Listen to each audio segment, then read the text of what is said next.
SI की पोस्टें आई हुई, यूपीएएसआई की पोस्ट आई हैं, जिसमें तीन तीन कैटेगरी की पोस्ट हैं।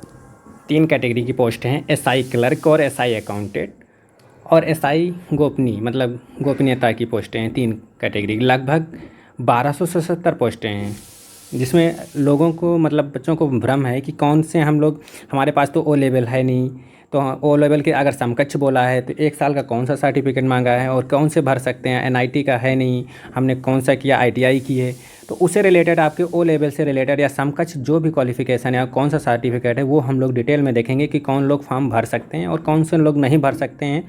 किसके पास ओ लेवल होगा तब भी भर सकता है, अगर नहीं है तब भी नहीं भर सकता है। सारे डिटेल में देखेंगे क्या क्या इन लोगों ने क्लियर किया है अपने नोटिफिकेशन में कि कौन कौन लोग फॉर्म इसको अप्लाई कर सकते हैं। एक एक करके सारे पॉइंट हम लोग देखेंगे कि कौन कौन इस यूपीएएसआई के तीनों पोस्टों को भर सकता है और किस में टाइपिंग मांगा है वो लोग भी डिस्कस करेंगे।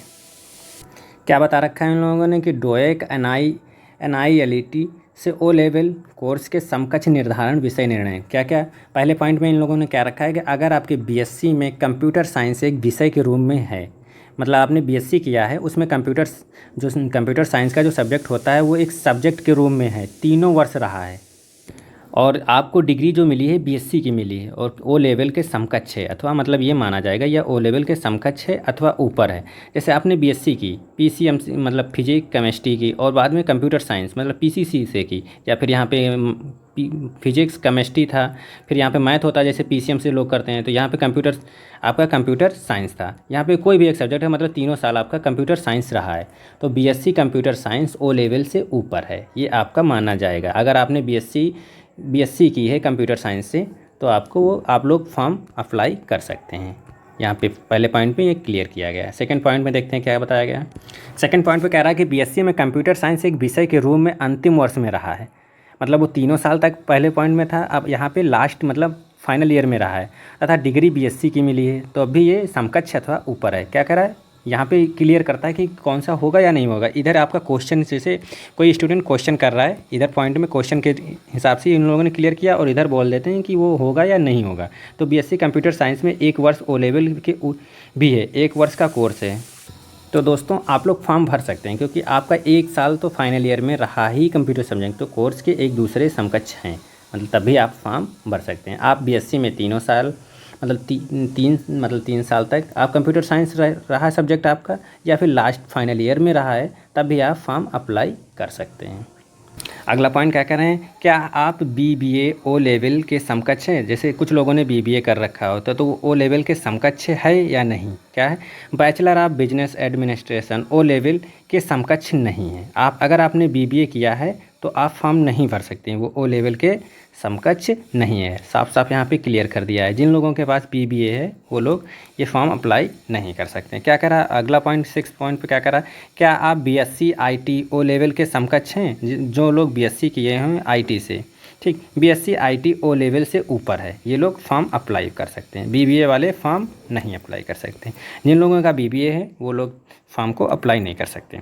क्या आप एनआईएलटी से सीसीए ओ लेवल के समकक्ष है। यहाँ पे बता रखा है certificate course in computer application CCA will be of 6 months duration, अतः यह कोर्स ओ लेवल के समकक्ष नहीं। आपका केवल यहाँ पे ये साफ साफ क्लियर किया गया है कि आपका कोई भी कोर्स अगर एक साल का 1 ईयर का है तभी आप फॉर्म अप्लाई कर सकते हैं। यहाँ पे सीसीए 6 मंथ का होता है। सीसीए कोर्स जो होता है certificate course of computer application, वैसे जैसे CCC 3 मंथ का होता है, वैसे सीसीए क्या होता है 6 मंथ का होता है। तो ये लोग फॉर्म, अगर आपके पास सीसीए कोर्स है तो फॉर्म अप्लाई नहीं कर सकते। क्या आपने आईटीआई से 52 सप्ताह मतलब एक साल का कोपा कोर्स, कोपा एक होता है आईटीआई से होता है, आईटीआई कोपा 1 साल का होता है। जैसे आप आईटीआई फिटर या फिटर विटर से करते हैं, वैसे कोपा होता है आपका आईटीआई से ओ लेवल से होता है। तो आईटीआई से 52 सप्ताह का अगर आपने computer operator and programming assistance का कोर्स किया है तो 1 वर्ष का होने के कारण आपको ये समकक्ष होगा। आपने अगर कोपा आईटीआई सर्टिफिकेट किया है आईटीआई से या कोई प्राइवेट संस्था या किसी संस्था से किया है तो आपका ये मान्य होगा। तो दोस्तों आपको यहाँ पे देखना है कि क्या क्या आपको कौन कौन से क्वालिफिकेशन अगर आपके पास अगर कोई 6 मंथ का सीसीए है तो आप फॉर्म नहीं अप्लाई कर सकते हैं। आपके पास बीबीए है तो नहीं अप्लाई कर सकते हैं। अगर आपके पास कोई एक साल 52 सप्ताह मतलब कोपा है तो आप फॉर्म अप्लाई कर सकते हैं। जिन लोगों के पास कोपा सर्टिफिकेट है ITI के द्वारा कोपा सर्टिफिकेट, वो लोग फॉर्म को अप्लाई कर सकते हैं। और देखते हैं क्या इन लोगों ने क्लियर किया है। पॉइंट नंबर 9 में क्या देखा, क्या आपने MSc cyber law security from IIT O level के समकक्ष है। MSc दे रखा है तो हाई एजुकेशन दे रखा है, MSc साइबर लॉ, ठीक है, ये लेवल काफ़ी उच्च डिग्री है। इन लोगों ने बोल रखा है उच्च डिग्री होने के कारण मान्य है। अगर आपने MSc की है साइबर लॉ सिक्योरिटी में सब्जेक्ट, इससे रिलेटेड अगर आपने MSc की है साइबर लॉ सिक्योरिटी में, अगर आपने की है या फ्रॉम IIT ओ लेवल के समकक्ष है, ये जो है ओ लेवल के समकक्ष है, ये लोग फॉर्म को अप्लाई कर सकते हैं। क्या ओ लेवल इक्विवेलेंट इस course UP electronics O level के समकक्ष है। यदि कोर्स 1 वर्ष तक की अवधि का है तो मान्य है। अगर आपने ये कोर्स 1 वर्ष तक है तो मान्य है। अगर आपका 6 मंथ है, 8 मंथ है, 9 मंथ है तो वैलिड नहीं है। टोटल 52 सप्ताह का आपका कोर्स होना चाहिए। किसमें, ओ लेवल के इक्विवेलेंट कोर्स होना चाहिए, UP इलेक्ट्रॉनिक्स ओ लेवल, ये लो 1 साल का होगा तभी। यदि किसी प्राइवेट संस्था से कंप्यूटर एप्लीकेशन किया हुआ ओ लेवल समकक्ष है, इन लोग ये सबसे बड़ी कि आपने कोई गवर्नमेंट संस्था की से किया है कि प्राइवेट संस्था से। तो 11 नंबर पॉइंट पे क्या क्लियर किया कि अगर आपने प्राइवेट संस्था से किया है तो मान्य है कि नहीं। यदि यह प्रमाण पत्र केंद्र राज्य सरकार द्वारा स्थापित मान्यता प्राप्त किसी बोर्ड, यूनिवर्सिटी, UGC, AICT ये सारी संस्थाएं हैं, इग्नू है और डोए द्वारा निर्गत है किए गए कोर्स की अवधि 1 वर्ष या उससे अधिक है या ओ लेवल के समकक्ष माना जा सकता है। साफ साफ हर पॉइंट में क्लियर किया है कि 1 साल किसी कोर्स की अगर कोर्स ड्यूरेशन टाइम पीरियड है 1 साल का तो वो वैलिड है। सारे पॉइंट में क्लियर किया गया है। और कोई प्राइवेट संस्था से किया है तो ये 11 नंबर पॉइंट पे क्लियर कर दिया है कि वो इन सारी संस्थाओं से होना चाहिए, UP सरकार इनसे होना चाहिए।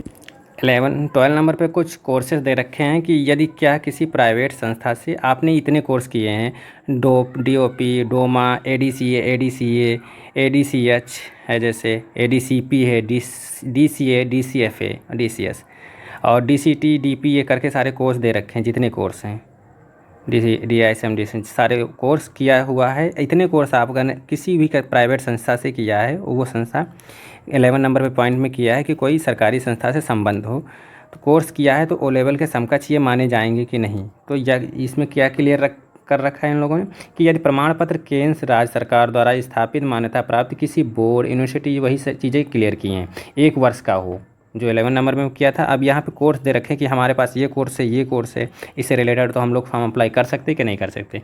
ओ लेवल अगर किसी के पास ओ लेवल है या फिर उसके समकक्ष जितने भी कोर्स दे रखे हैं, ये इसमें से अगर आपके पास कोई भी कोर्स है तो आप लोग फॉर्म अप्लाई कर सकते हैं। बस वो कोर्स की वैलिड जो हो टाइम पीरियड 1 वर्ष हो, ठीक, यहाँ ओ लेवल के समकक्ष माना जाएगा। आप लोग फॉर्म अप्लाई कर सकते हैं। ये सारे कोर्स अगर 1 साल की उनकी टाइम पीरियड है तो आप फॉर्म अप्लाई कर सकते हैं।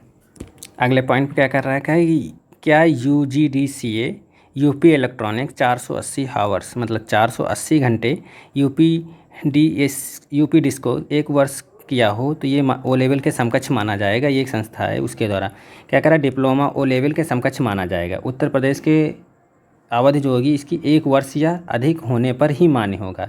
ये 480 घंटे दिए रखा है यहाँ पे। अगर आपको यहाँ पे ये देखा जाए तो ये 1 वर्ष इसका अगर टाइम पीरियड होगा कोर्स का तभी आपको अधिक होने पर ही माना जाएगा। ये साफ साफ नोटिफिकेशन में क्लियर कर रखा है जिनके पास ये सर्टिफिकेट है। अगला क्या कर रहा है, क्या किसी ने PCM से किया है, PCM और फिर MCA किया हुआ व्यक्ति पात्र होगा। MCA BTech के समकक्ष है, MCA BTech के समकक्ष है। अतः यह 3 वर्ष के डिप्लोमा से ऊपर की डिग्री है। अतः बिना PCM के MCA किया हुआ व्यक्ति पात्र नहीं है, पात्र होगा, PCM के MCA किया हुआ व्यक्ति पात्र होगा। किसी ने अगर PCM से पास हुआ है और MCA किया है तो वो फॉर्म को अप्लाई कर सकता है। एक सबसे इम्पॉर्टेंट पॉइंट क्या दे रखा है 21 नंबर पे, क्या किसी बिना PCM के PGDCA किया हुआ व्यक्ति पात्र होगा। PGDCA 3 वर्ष का डिप्लोमा से नीचे की डिग्री है। मतलब PGDCA जो है 3 वर्ष के नीचे की डिग्री है, बिना PCM के PGDCA किया हुआ व्यक्ति पात्र नहीं होगा। अगर आपने PCM से नहीं क्वालिफाई हैं, मतलब PCM नहीं से, तो PGDCA अगर किया है तो पात्र नहीं होंगे। उसके लिए PCM और PGDCA दोनों होना चाहिए। क्या किसी बिना PCM के A लेवल किया हुआ व्यक्ति पात्र होगा? A लेवल 3 वर्ष का डिप्लोमा, हाँ सही, A लेवल O लेवल से बड़ा होता है। PCM A लेवल किया हुआ व्यक्ति पात्र होगा। यहाँ पे दे रखा है लखनऊ की इतने इग्नू से BCA MCA डिग्री किया हुआ व्यक्ति पात्र होगा। इग्नू की BCA और MCA की डिग्री 3 वर्ष के डिप्लोमा से ऊपर है, अतः बिना PCM के BCA और MCA डिग्री किया हुआ व्यक्ति पात्र होगा। अगर आपने यहाँ पे इग्नू से BCA और MCA किया हुआ है तो उसके लिए PCM की ज़रूरत नहीं है, उसके लिए आप पात्र होंगे। दे रखा है इंटरमीडिएट में भौतिक विज्ञान विषय के साथ नहीं है, मतलब भौतिक विषय नहीं है इंटर में, लेकिन गणित के विषय के साथ डिप्लोमा है, इन कंप्यूटर इंजीनियरिंग है, और साथ में क्या है? कंप्यूटरिंग इंजीनियरिंग है। तो क्या यह मान्य होगा?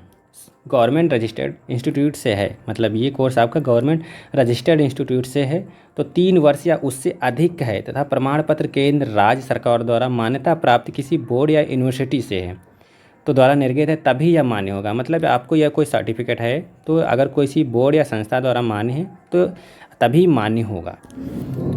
तो दोस्तों इसमें सब सारे जो यदि आपके पास O लेवल है, O लेवल है या फिर उससे समकक्ष कोई भी सर्टिफिकेट जो दे रखे थे इसमें 21 नंबर पॉइंट पे कि कितने कौन से सर्टिफिकेट है, उनके टाइम पीरियड 1 ईयर है, मतलब 1 ईयर अगर उनका टाइम पीरियड है तो आप लोग सारे लोग इसमें फॉर्म अप्लाई कर सकते हैं। और अगर किसी की हाइट कम है सिविल से, इसमें हाइट जनरल के लिए 163 मांगा है, जनरल OBC और SC के लिए, और ST के लिए कितनी है? 156 ST के लिए।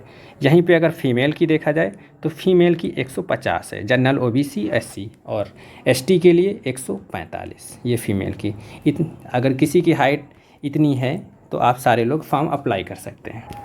तो दोस्तों अगर आपको इस क्वालिफ़िकेशन से रिलेटेड अगर किसको फॉर्म भरना है, किसको नहीं भरना है, कोई अगर डाउट आता है तो कमेंट्स बॉक्स में ज़रूर बताएं कि हमारे पास O लेवल नहीं है, इसके समकक्षीय कोर्स है, हम फॉर्म अप्लाई कर सकते हैं कि नहीं कर सकते हैं। कैसा लगा आपको वीडियो ज़रूर कमेंट बॉक्स में ज़रूर बताएं। थैंक यू दोस्तों।